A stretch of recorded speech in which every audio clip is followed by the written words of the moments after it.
Welcome to Business Concern. Today's topic, the misunderstood role of leadership in decision making.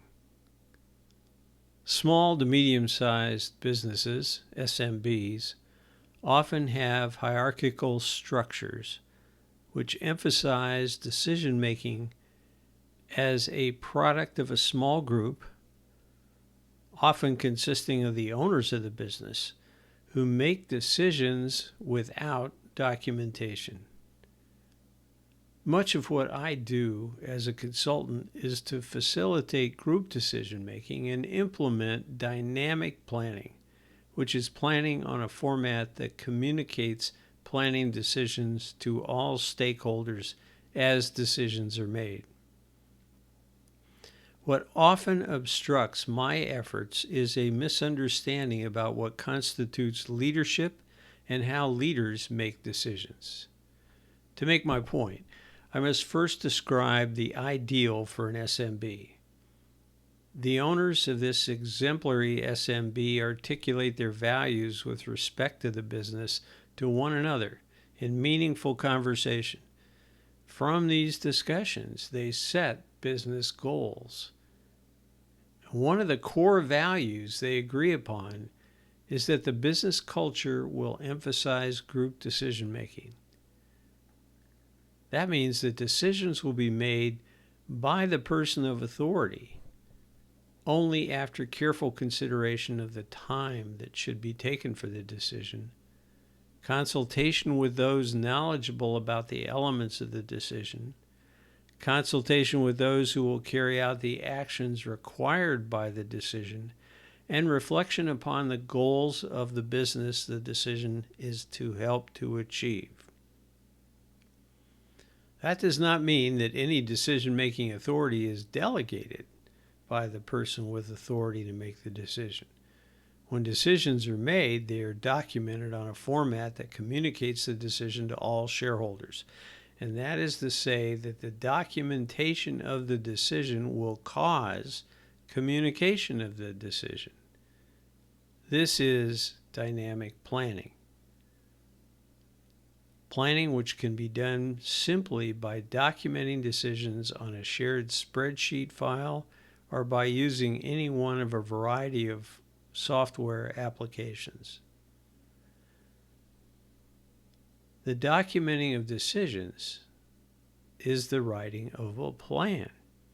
And every time a new decision is made, the plan is revised and with dynamic planning communicated. Where does leadership come in? I often hear from owners of SMBs that leaders need to make good decisions for business success.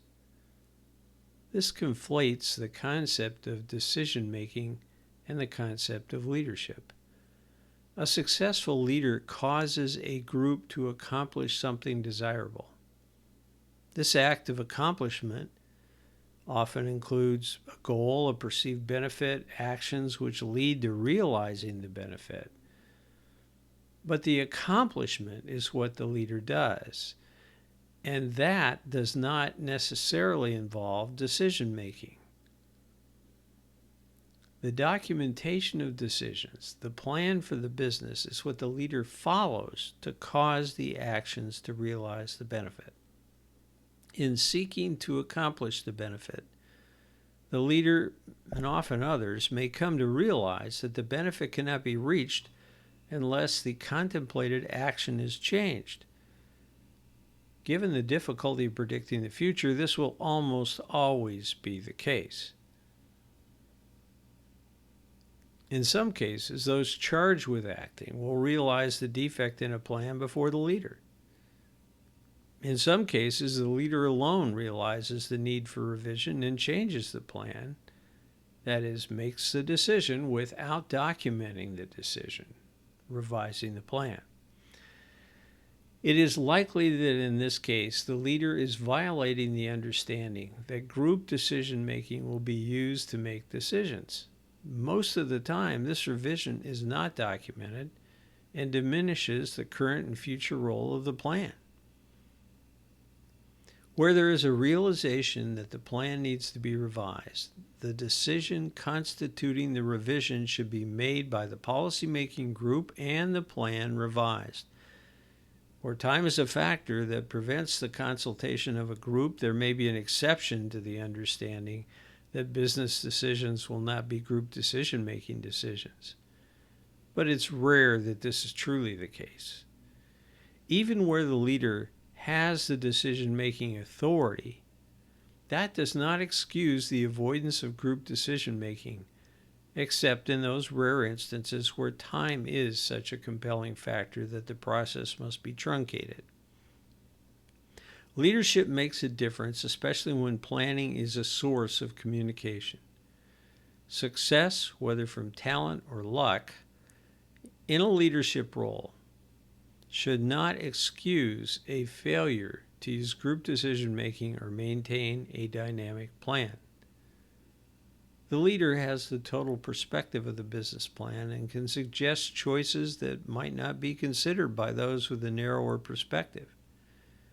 Consideration and implementation of these suggestions through group decision-making, revising the plan, thereby communicating the changes to all stakeholders, will enable consistently better decisions resulting in better planning and better business performance. While the leader may participate in decision-making, creating and revising the plan, it is the leader's primary role to follow the plan, use group decision-making, document decisions with a dynamic plan, and accomplish the goals. My name is Rick Rebusel. I'm Principal Consultant of Business Transition Consulting. I appreciate your attention.